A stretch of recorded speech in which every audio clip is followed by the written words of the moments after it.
আমন্ত্রণ জানাচ্ছি প্রবাস কণ্ঠ রাতের বুলেটিনে powered by NZ world travels. শুরুতে জানাবো আজকের প্রধান শিরোনামগুলো। ইমিগ্রেশন অপারেশির খবর হোয়াটসঅ্যাপে পেয়ে গেলেন প্রবাসীরা, তবু আটক 16 বাংলাদেশি।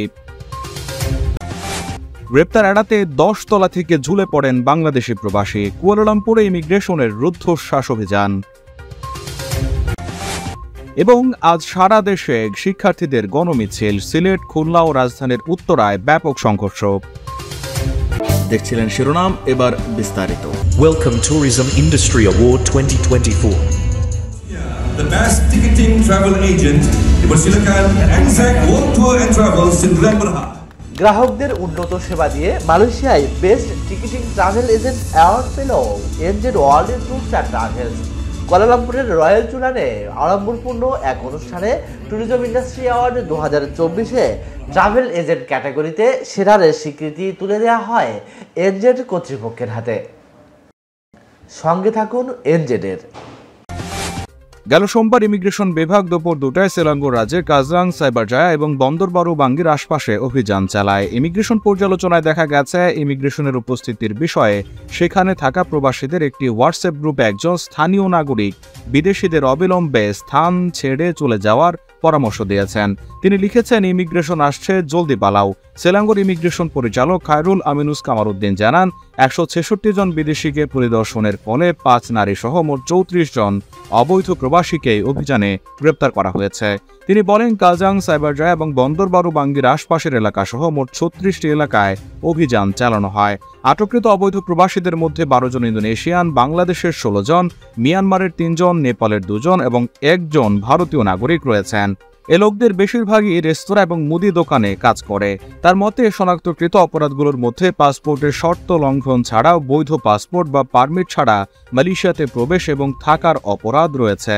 খায়রুল বলেন, 20 থেকে 40 বছর বয়সী অবৈধ প্রবাসীদেরকে ইমিগ্রেশন অ্যাক্ট 1959 এবং 1963 এবং ইমিগ্রেশন রেগুলেশন 1963 রেগুলেশন 39B অনুযায়ী ব্যবস্থা নেওয়ার জন্য সিমোনিয়া ইমিগ্রেশন ডিপোতে আনা হয়েছে। কুয়ালালামপুরের সেগাম্বুতে অবৈধ প্রবাসীদের ধরতে অভিযান চালিয়েছে ইমিগ্রেশন পুলিশ। অপারেশন চলাকালে আইন প্রয়োগকারী সদস্যদের হাতে ধরা পড়া এড়াতে 10 তলার অ্যাপার্টমেন্টের বারান্দার বাইরে লোহার রেলিংয়ে আঁকড়ে ধরে জীবনের ঝুঁকি নিতে দেখা যায় এক বাংলাদেশি প্রবাসীকে। ইমিগ্রেশন কর্মীদের চেষ্টায় বাংলাদেশি ব্যক্তি অবশেষে আত্মসমর্পণ করে।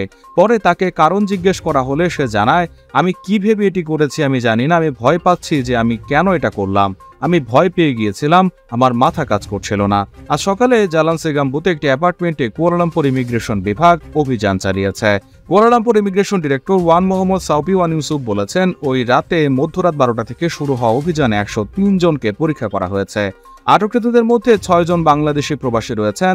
এছাড়াও ইন্দোনেশিয়ার 2 জন পুরুষ, 2 জন ইন্দোনেশিয়ান নারী, ফিলিপাইনের 2 জন পুরুষ এবং পাকিস্তান ও মিয়ানমারের 1 জন করে পুরুষ গ্রেপ্তার হয়েছেন।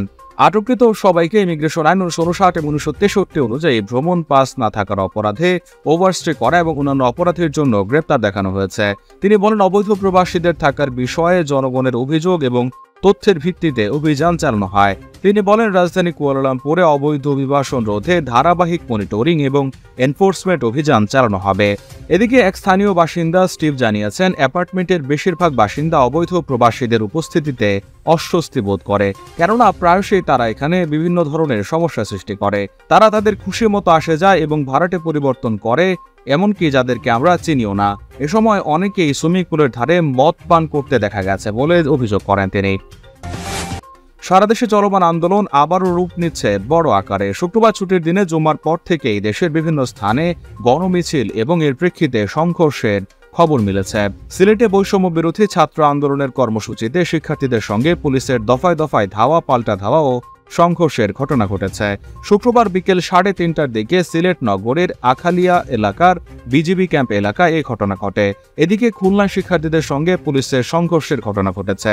শুক্রবার বিকেলে খুলনা বিশ্ববিদ্যালয়ের সামনে সড়ক ও 0 পয়েন্ট এলাকায় পুলিশের সঙ্গে শিক্ষার্থীদের ধাওয়া পাল্টা ধাওয়া সংঘর্ষ হয়। এ সময় পুলিশ টিয়ার শেল নিক্ষেপ করে। শিক্ষার্থী ও পুলিশকে লক্ষ্য করে ইট পাটকেল নিক্ষেপের ঘটনা ঘটে। এ সময় শিক্ষার্থীদের লক্ষ্য করে পুলিশকে ফাঁকা গুলি, টিয়ার শেল ও সাউন্ড গ্রেনেড ছুড়তে দেখা গেছে। ইট পাটকেল ছুটছেন ক্ষুব্ধ শিক্ষার্থীরা। রাজধানীর উত্তরায় জমজম টাওয়ারের সামনে আন্দোলনকারীদের সঙ্গে পুলিশের সংঘর্ষ হয়েছে।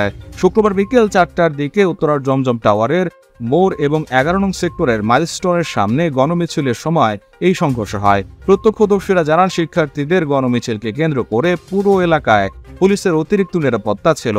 মিছিলের এক পর্যায়ে পুলিশের সঙ্গে শিক্ষার্থীদের সংঘর্ষ হয়। এ সময় পুলিশকে ফাঁকা গুলি ও সাউন্ড গ্রেনেড ছুড়তে দেখা যায়। এদিকে জাতীয় শহীদ মিনারে আজকের দ্রোহ মিছিলে আগামী রোববারের মধ্যে কারফিউ প্রত্যাহার এবং গ্রেপ্তারদের মুক্তি, শিক্ষা প্রতিষ্ঠান চালু এবং বর্তমান সরকারকে শিক্ষার্থী জনতা হত্যার দায়ে পদত্যাগের দাবি জানানো হয়েছে। দাবি না মানা হলে ওই দিন বিকেলে গণমিছিলের ঘোষণা দেওয়া হয়েছে, যা প্রেস ক্লাবের সামনে থেকে রোববার শুরু হবে।